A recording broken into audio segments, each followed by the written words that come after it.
아멘. 예, 주님의 이름으로 사랑하고 축복합니다. 우리 아버지의 평강 인사드리겠습니다.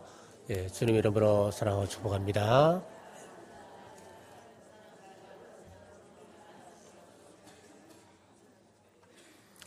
예, 2014년 마지막 주일 발 씻김을 통한 예수님의 가르침이라고 하는 제목으로 그 말씀을 선포하겠습니다. 경제학에 있어서 만고불변의 법칙이 하나 있습니다. 어떤 나라에든지 그 나라 경제에 고난이 오게 되면은 이유가 하나 있습니다. 그 이유는 바로 일하기 싫어하기 때문입니다. 과거 대구는 섬유도시였습니다.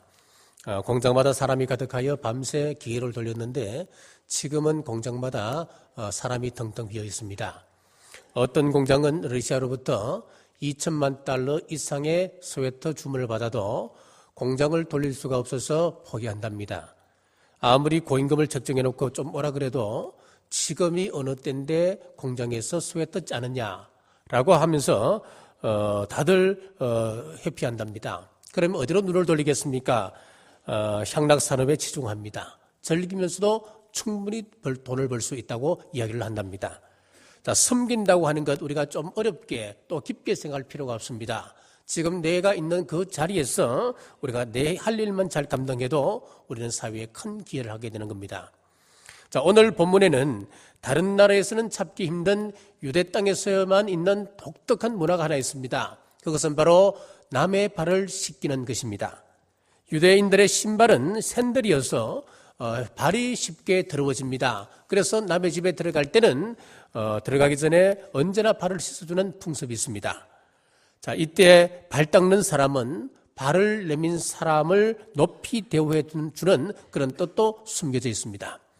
자, 우리 성경에 보면은 발을 씻겨주는 기사가 2번 기록되어 있습니다. 첫 번째는 예수님께서 마리아 집에 가셨을 때에 마리아가 자신의 눈물과 머리털로 예수님의 발을 씻기고 향수를 뿌려드렸던 그런 기사가 있었습니다. 마리아서는 예수님을 최고로 존경하고 대접해드리는 그런 행위였습니다. 그리고 두 번째가 오늘 본문에 발을 씻기는 말씀이 나오는데 예수님께서 한 집에 들어갔을 때 누구 하나 예수님의 발을 씻어주는 사람이 없었습니다. 그리고 제자들의 발도 씻어주는 리가 없었습니다. 이유가 있었습니다. 제자들은 예수님께서 이번에 예루살렘으로 올라가시면은 예수님께서 왕이 되실 거라 생각합니다. 왕이 되시면 누가 영의정되고 좌의정, 우의정 앉을까? 지금 누가 더 높은 자리에 앉을까? 자리 다툼으로 시기와 질투 때문에 3년 동안 그들이 견고하게 맺어놓았던 사랑의 공동체가 와해되기 직전입니다. 누가 더 큰가? 누가 더 높은가?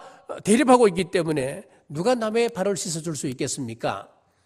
여기에서 다른 제자들의 발을 씻겨준다고 하는 것은 스스로 자기 인격을 평가절하는 행위라 생각하기 때문에 누구 하나 선뜻 나서서 발을 씻기지 못하는 것입니다.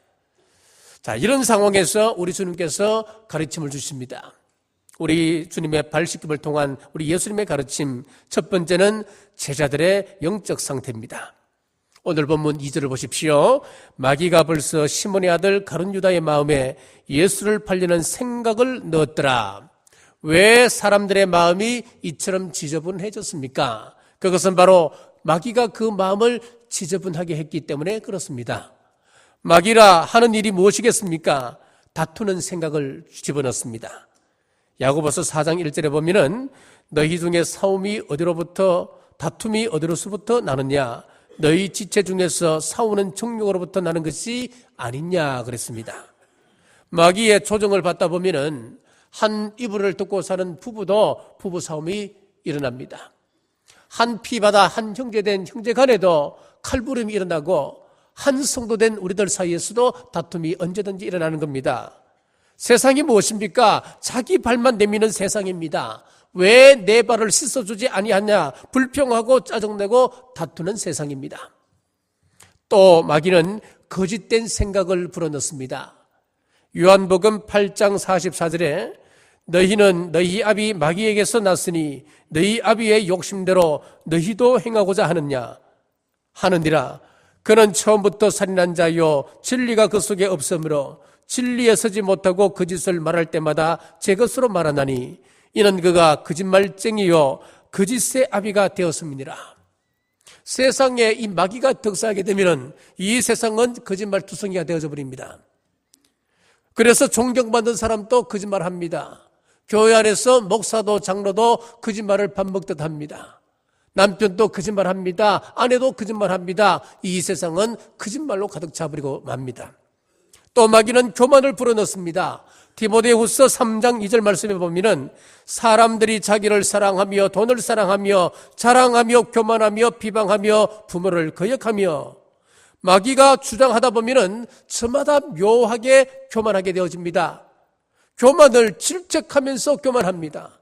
나는 교만하지 않다고 이야기하면서 교만합니다. 서로 잘난 맛으로 살고 서로가 높아지려고 합니다. 지금 예수님은 십자가에 달릴 것을 생각하시고 이 사건을 통하여서 제자들에게 무엇을 가르쳐 줄까 고민하고 계십니다. 그런데 제자들은 그것도 모르고 예루살렘에 올라가면은 누가 더 높은 자리에 앉을 것인가 자리 다툼하고 있는 꼴불견이 지금 연출되고 있는 겁니다. 자, 그런데 지금 앞으로 예수님께서 어떻게 되실지 아는 한 사람이 있습니다. 바로 가룟 유다입니다. 그는 예수님을 은 30냥을 받고 팔아먹었습니다. 당시 일반적인 통례로 보면은 스승이 십자가에 달리게 되면은 그의 제자들도 함께 십자가에 매달리는 것이 일반적인 통례였습니다. 지금 가룟 유다의 손에는 은 30냥이 쥐어져 있습니다. 이 은 30냥은 예수님을 판 돈이라기보다는 자기의 생명을 보존하는 권리증과 같습니다. 제사장들이 준 이 30냥만 있으면은 다른 제자들은 예수님과 함께 십자가에 못 박혀 죽을 것이지만은 자기는 빠져나올 수 있는 확실한 권리증인 겁니다. 그래서 제자들을 바라보며 이 가룟 유다가 어떤 생각을 하고 있었겠습니까?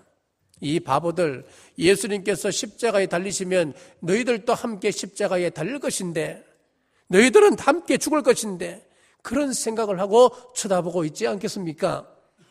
죽음을 준비하시는 우리 예수님의 생각, 그리고 은 30냥을 쥐고 어떻게 이 상황을 빠져나갈까 고민하고 있는 가룟 유다, 그리고 예수님께서 왕이 되시면 누가 좋은 자리에 앉을 것인가, 11제자의 생각들이 전혀 다른 가운데 긴장감이 팽배해 있습니다. 이 순간 예수님께서 만찬을 드실 수가 있겠습니까? 빵이 넘어가겠습니까? 포도주가 넘어가겠습니까? 내가 죽은 이후에 이들이 생각하고 있는 기독교란 무엇이라 말일까?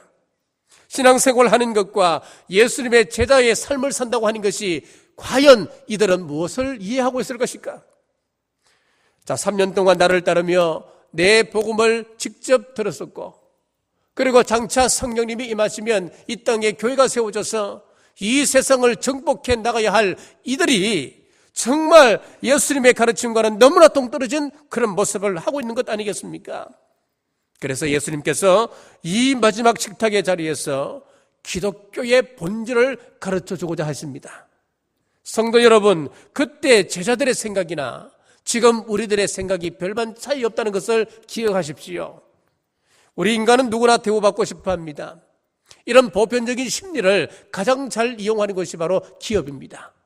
기업 마케팅 전략을 보면은 전부 다 이것을 이용하는 겁니다. 그래서 지금은 서비스에 초점을 맞추고 있습니다. 이거 잘하면 성공하고 이 서비스에 실패하면 실패하는 겁니다. 고객은 왕입니다. 왕같이 모셔드릴 테니까 우리 가게로 오라는 겁니다.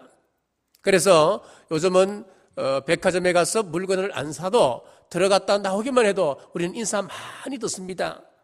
자, 이런 문화에 조금씩 익숙해지다 보니까 교회에서까지 이런 서비스를 받아야 한다고 생각하는 사람이 늘어갑니다.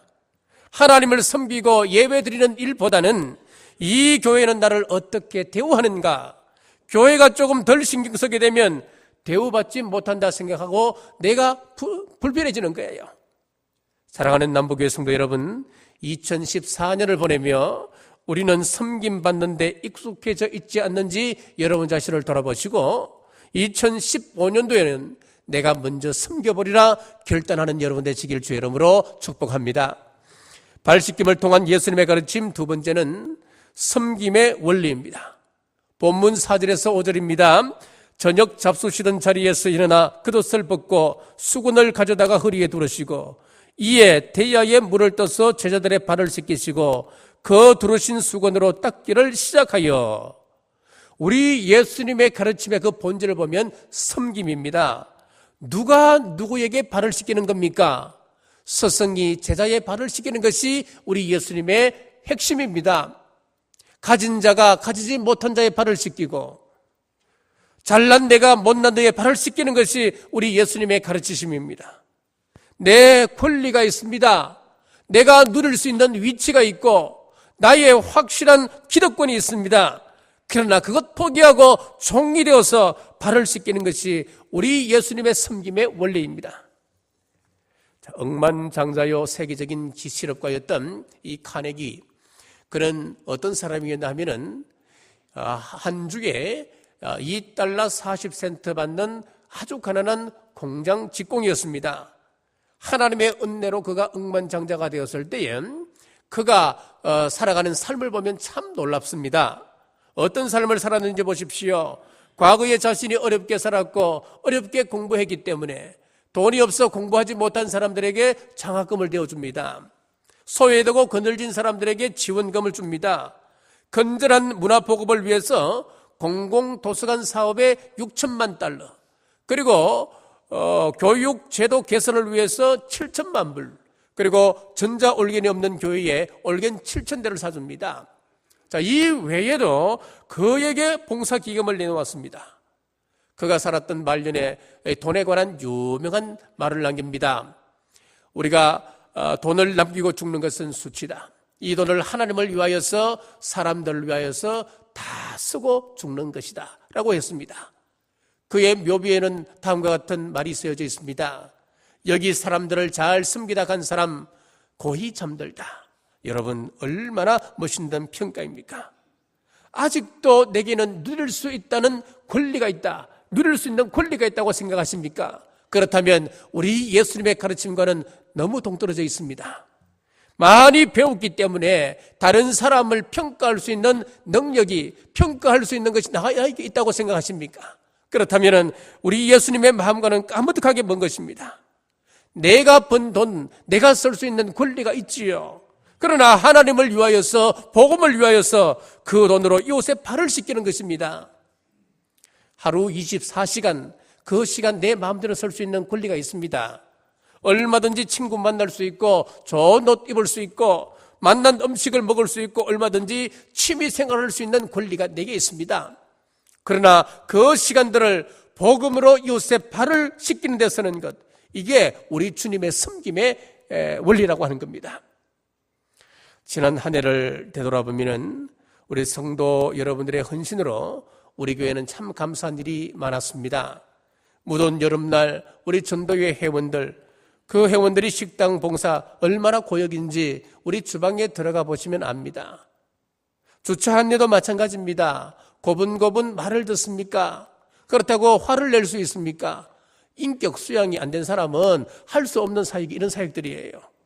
우리 장로님들, 집사님들 체면 다 내려놓으시고 주방에서 앞치마 들어오고 봉사하는 모습 참 감동이고 참 보기 좋았습니다.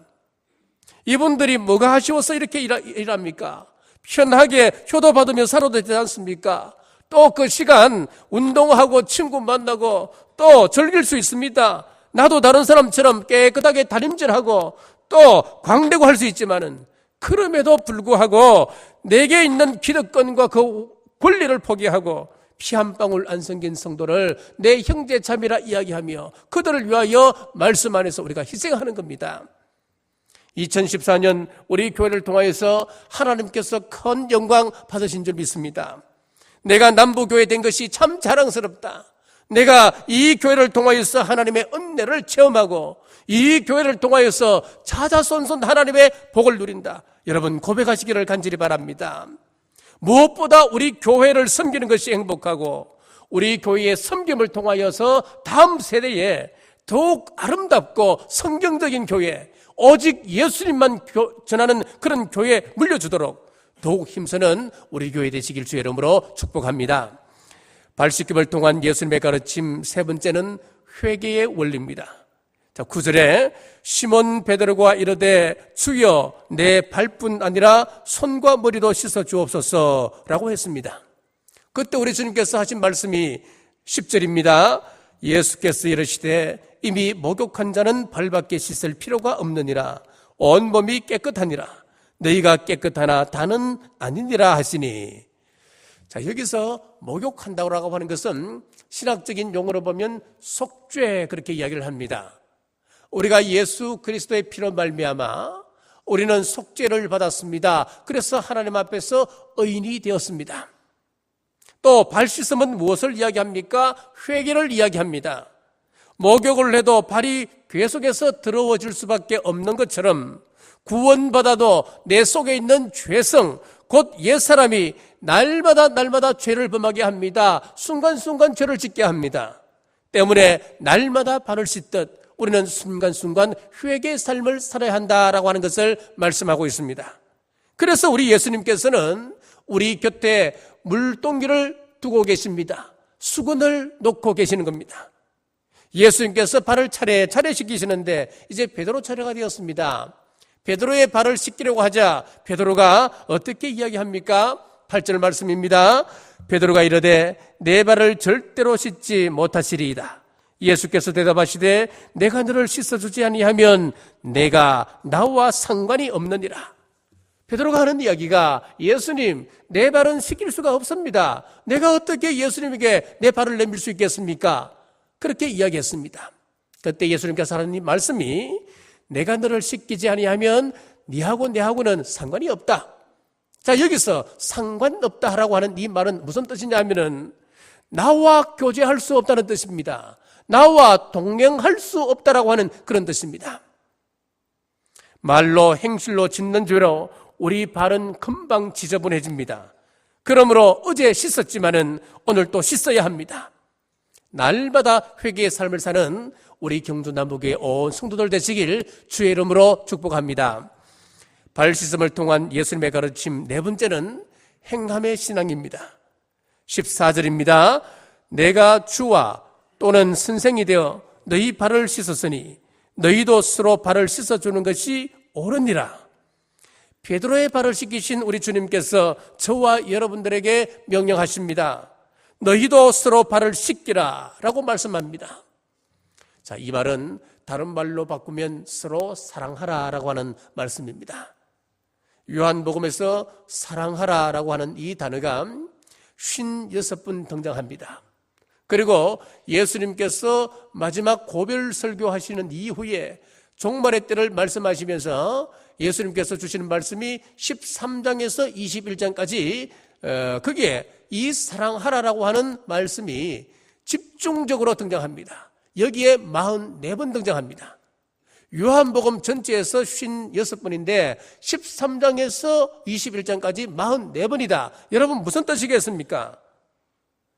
예수님께서 이 세상을 떠나시기 전에 강조한 핵심적인 주제가 바로 사랑이라고 하는 것입니다. 요한복음 13장 34절입니다. 새 계명을 너희에게 주노니 서로 사랑하라. 내가 너희를 사랑한 것 같이 너희도 서로 사랑하라. 비록 상대방이 연약해서